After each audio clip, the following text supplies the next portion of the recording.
Hi, everyone, and welcome to today's episode with Talk on Topics. I'm here with Dr. Mike, who is the founder of Hearts and the Family.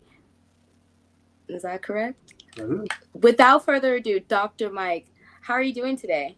I'm doing wonderful, Dr. Lowe. It's Coach Lowe, and it's wonderful to see you. Happy New Year. Happy New Year to our virtual world out there. And thanks for being here with us. Thank you. Happy New Year to you as well. So, Dr. Mike, tell us a little bit about Hearts and Family and what you all do.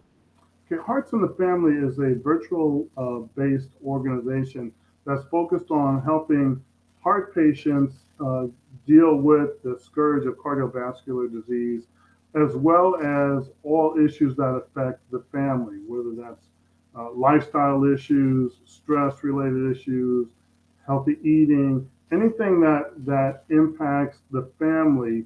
um Also has a bearing on a heart patient. So we everyone kind of approaches issues differently. We approach cardiovascular disease by looking at the patient first and then family, because one of the things that we do know, Coach, is, as you well know, that heart disease, like many other diseases, it doesn't just affect that individual; it affects their family.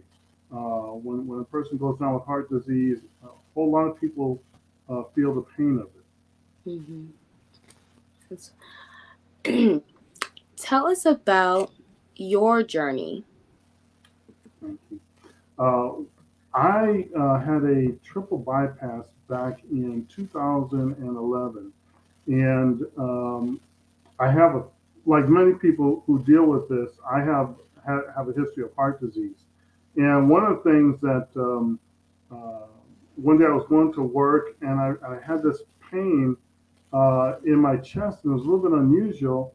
And like most men, most people, I'm going to work and I'm like, yeah, you just ignore those things. But uh, God sometimes puts people in our path that we don't know how they're going to help us. And I had a boss I didn't get along with. He was he, I just felt he was a jerk. He probably felt the same way about me. And on the day that I had this pain, I thought, you know what? Today's the day I'm going to look after Mike. So I went to the hospital. Hmm. And immediately when I got in the hospital, and I was 54 at the time, and I said I'm African American male. I got chest pain. Zippo Zowie. They rushed me in, run tests, and did a lot of things for me. All to come back to say, well, your blood pressure is a little bit elevated, but we don't see anything wrong with you. Hmm. And I said, well, that's strange. Um, but we're going to send you to another cardiologist to get some follow-up work. And so uh, over the next over the next month or so, I ran through a series of tests, and finally, 2 months later, I'm talking to another cardiologist who's been through all these tests and everything, and she says, "Well, Mike, we can't find anything wrong with you. I mean, you need to lose some weight, but there's nothing wrong with you." And I says, "Well, doctor, me standing here right next to you on a scale of 1 to 10, I'm about a 7.5 in pain." Mm. She goes, "Okay, let's just go in and look at your heart. Let's shoot some dye in there, a cath procedure, and see what we find out." Well, it turns out I didn't have a heart attack or anything like that, but I had three arteries that were severely blocked. Wow. And so, what I would have been like so many heart patients who don't pay attention to that, and could have been the guy that comes home, maybe cuts the grass, sits down at the dinner table, and I'm out. I'm out. I'm gone. And you hear that story all the time where people they didn't know anything was wrong, and then they just checked out. So that would have been my story. I say that most particularly because more than anything else, you always have to advocate for your own health. You know your body better than anyone else, and if something's wrong, you need to find out what it is. So after that, I went through, had my surgery, and again, um, uh, God puts angels in our way. In this particular case, it was my older sister, because as soon as they told me I needed heart surgery, immediately I thought, I saw something like this on 60 Minutes. These guys are probably just going to do this surgery so they can go on a vacation to Jamaica or someplace like that, right? It was that the denial that came along with it. And of course, my sister told me in only a way a big sister can. She called me an idiot, and she said, "Look, our whole family has heart disease. The reason they want to work on you now is because you're strong enough to have the surgery and have positive outcomes from it." Mm. So we did. We went through the surgery. Everything came out well, and and that was my journey. And at the time, I had just started doing some research on the financial impact of male depression Mm-hmm. on the family. That was going to be my dissertation. Mm. And once I had went through the heart surgery, it kind of changed my perspective because along that journey, one of the things that I was concerned with is I had someone that came along to help me out. A gentleman came in from a group called Mended Hearts, and he got Mm-hmm. me up the second day for my surgery, and he talked about this great organization that focuses on helping people deal with heart disease and their caregivers. So, and the difference was it's a peer-to-peer, a peer support network. So he also had heart surgery, and so he Mm. knew what it was like. And oftentimes, people who have been through something, um, our surgeons, our medical care team, they're fantastic, but they've not been on the sharp end of a scalpel before. They don't Mm. know what it's like to be in that bed, to experience some of the pain, some of the fears that go along with that process. So I was very grateful for them. But that spurred me to think, well, gosh, how come I'm not seeing more black men Mm. coming along and helping me through the process? And Mm. so that was part of my journey and my dissertation. My research was to find out why uh, why people do volunteer, what do they get from doing the volunteer work, and um, one of the things that was most interesting in doing the research is that people volunteer. People who volunteer, they do it one because we want to help, but two, it also makes us better patients. Yeah. You know, if I go in and see somebody in the hospital, I'm reminded that if I'm not compliant with my medication, if I'm not doing the things I'm supposed to be, I'm going to be right back in that situation. Uh, Wow. One of the other things that when I meet with heart patients, one of the things I always like to do, particularly if it's a man, because men, we have a tendency to want to lay blame somewhere else, and usually it's at the feet of our wives. And I'll tell them, this is, look, your situation is your responsibility. It's not your wife's fault. It's not anybody else's fault. You're in that position because of things, choices that you made, um, things in your DNA that you may not be able to control, but that's why you're there. So don't blame your wife. She didn't put you here. Okay. Wow. Um, and we also talk about. I also have some conversation with the wife, or if my wife is with me on that visit, she may speak to the spouse and just kind of tell them some of the things that they have to deal with concerning heart disease and the recovery process. Is this through your website that people can find that type of support where they can speak to someone like your wife and yourself? They can reach out to us there. I would also recommend that again the group that I was working with at the time, mendedhearts.com, that they go to that website. American Heart Association also provides good support, but Mended Hearts specifically tunes into the caregiver and does the peer support in a very special kind of way. Wow, that's awesome. Thank you for And sharing that. and if you go to my website, there's information to refer you along that path. I also will coach with individuals and kind of coach them through the process because it's there's a lot of things to getting back to a healthy lifestyle, a healthy position. So I heard you say that you've done a lot of research on heart disease. Could you share a little bit about what what could you share a little bit about some of the findings you found around the causes of heart disease? Well, not so much of my work was more on uh, why people volunteer to support or their peer support volunteers. What motivates someone to go into that room to talk to patients? Are the What do they get out of volunteering to pull someone through that process? Okay. Now, of interest, one of the most interesting things I found in that research was particularly for men, African American men, was we have a great institutionally we have a great distrust of institutional medicine, right? Mm, Um, the Tuskegee experiments still linger in our mind. Um, uh, Oftentimes, I'll go in and talk to a patient, and he might say, quite honestly, he's scared that they're going to steal his heart. They're gonna get him in there and kill him and take his organs. And so we try and work through some of those fears that people may have.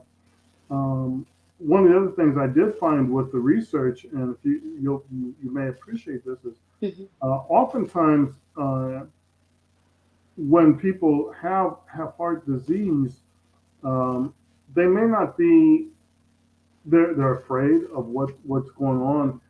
They may say, "Gosh, I don't know how to deal with this," and this doctor who doesn't look like me, is not from my community, maybe a female, is telling me, well, I need to lose weight and I need to do all these other kinds of things, but they don't know me. They don't know anything about me, and so the a peer support person that can come along, and I can look at that man and say, I've walked in the same path that you have. I know some of the stressors that you feel. I know what it's like to go back home and and try and change to a healthy lifestyle. Um, and that comforts them. That gives that patient a sense of hope that, well, guys, this guy was on the bed and he got through it. I can too. I can too. Thank you. I have a question. For someone possibly struggling with heart failure or disease right now, what are some of the fears that you struggle with, and how did you overcome those fears? How did you find the strength to press on and even, go as deep as to research and create a website that now is tailored towards helping people with this same sickness or illness, excuse me? Well, again, one of the things when you discover you have heart disease, and you go through the period of denial and some of the emotions that come through that, um, a lot of times people feel like my life is over. Mm. Um, yeah, and if you have a history of a family history of heart disease, you think, oh gosh, grandpa died of it, big mom died of it, Mm. my uncle Billy died from it, and now I got it. It won't be long, I'm going to die from it too. So there's almost a sense of helplessness. Mm. And the fact is, the technology continues to improve in remarkable ways, and we're able to do things with folks that we couldn't do 30 or 40 years ago. I know, for example, my father suffered with heart disease. They didn't even have a simple thing as Lipitor when he was coming through. So a lot of the things that we do now with pharmaceuticals and surgical techniques can extend a person's life immensely if they're willing to engage. Mm. And so, as I often say, our medical community, there's some of the best body mechanics that we have. They can You go into the shop, they can fix your body. The challenge though is the software. Mm. We got to go back and work on that software, and whether that comes from our faith, our beliefs, it comes from overcoming those fears that come along with facing a life altering situation like heart disease. Where did you find the motivation after your healing to then create this website and these tools for other persons? Thanks for asking that. Heart disease killed my father, Mm. three of my brothers. They all died before the age of 65. Wow. And I have another brother who just turned 65, and we're all, I'm glad that he's kind of breaking that curve. I also am very focused on beating the odds Mm. and doing whatever I can to overcome the heart disease. And I can tell you, just a quick sidebar, doing very, very well with it until COVID-19. And COVID-19, not only that it attacks people and kills people, but it's done one of the worst things for heart patients is Mhm. we don't go out and circulate as much because we don't want to catch the disease.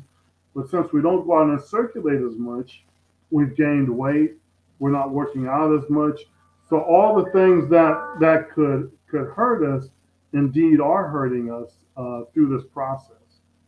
Wow. So uh, So it was your family history that inspired you to do something about this. And yes, okay, I love that. I love that. What tips and tools could you share with the audience about reorganizing their mindset in order to reach their health goals? I heard you say it's about the manufacturing, right? it's about the software. Software, excuse me, that's It's right. about changing in some cases the way we believe, the way that we look at things.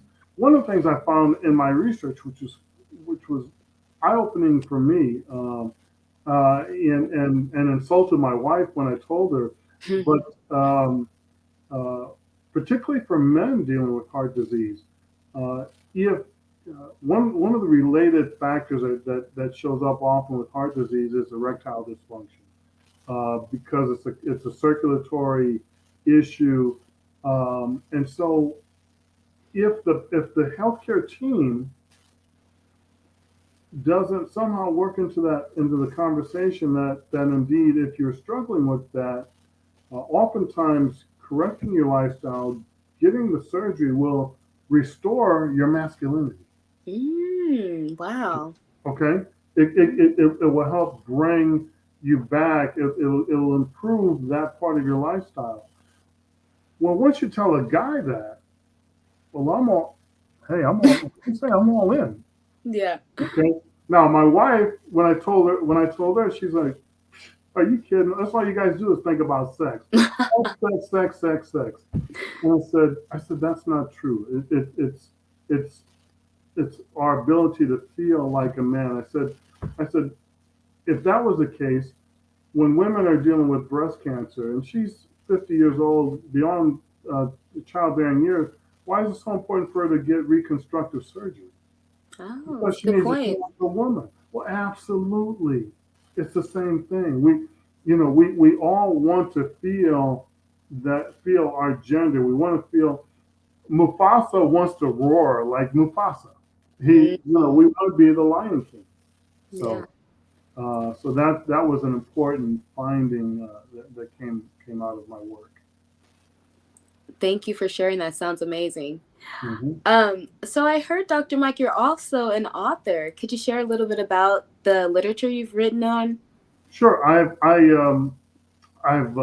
in addition to the dissertation, I do some work with a group out of Louisville, Kentucky called the Professional Woman Network, and most recently, I've done about 8 books with them on very self-help topics, ranging from a young man's guide to personal success, living a single lifestyle, do's and don'ts of dating. Most recently, about 2 years ago, we did a book called The Total Woman, and it was a health guide.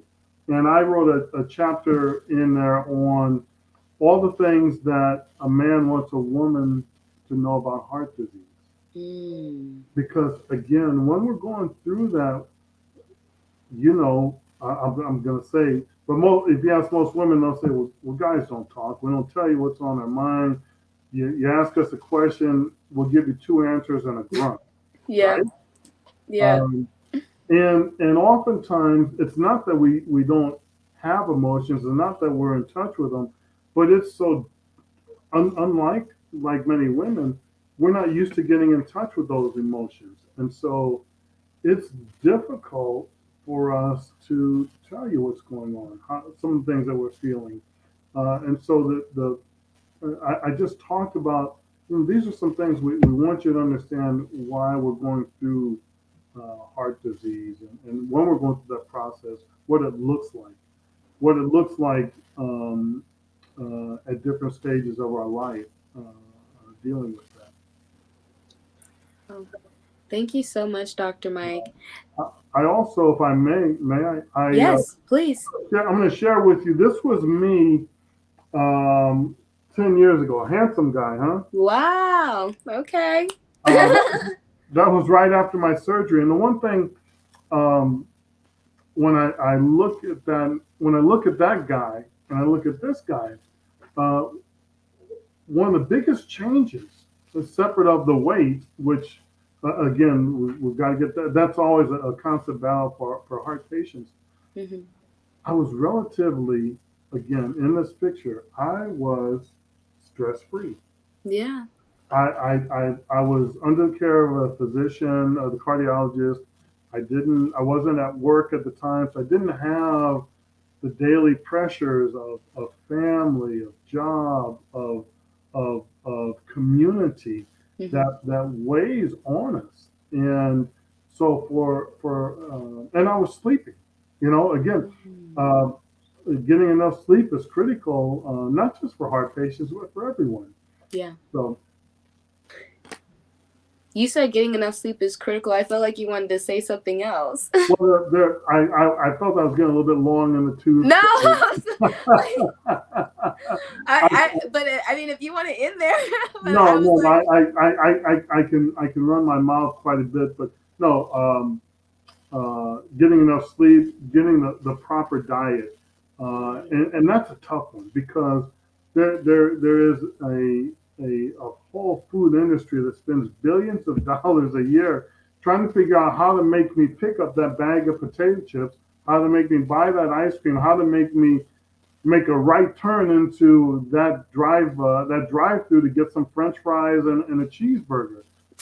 yeah, especially when it's more affordable up compared to the blueberries, the Yes, greens, you know? yes, Yeah, yes, it yes.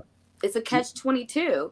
How what would you suggest for someone struggling with discipline, struggling to make those right choices so that they can lead a healthy life? The first thing, don't blame yourself for the past. You can't fix the past. Mm, yeah.